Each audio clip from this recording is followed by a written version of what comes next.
நூல் அஞ்சல் சேவையானது பதிப்பகங்களுக்கும் வாசகர்களுக்கும் இணைப்பு பாலமாக இருந்தது. டிசம்பர் 18ஆம் தேதியுடன் இந்த சேவையை இந்திய அஞ்சல் துறை நிறுத்தியுள்ளது.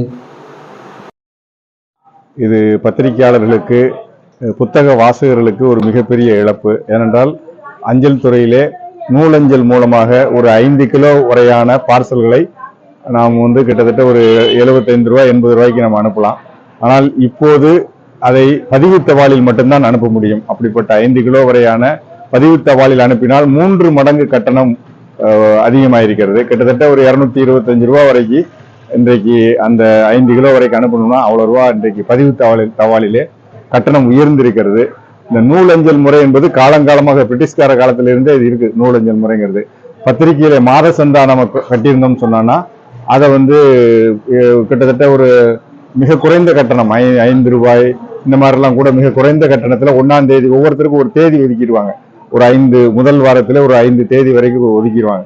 அந்த தேதியில மொத்தமாக மாதாந்திர சஞ்சி எல்லாம் அதன் மூலமாக அனுப்புவார்கள். நூலஞ்சலிலே போகும்.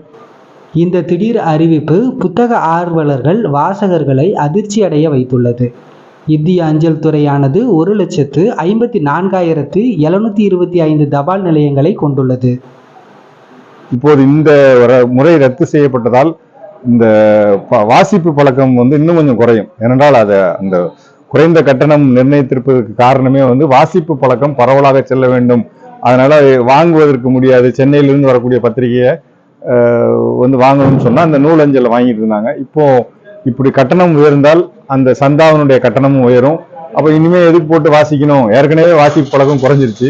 அப்ப இந்த வாசிப்பு பழக்கம் இன்னும் சற்று குறைவாக போவதற்கான வாய்ப்புகள் அதிகமாக இருக்கிறது.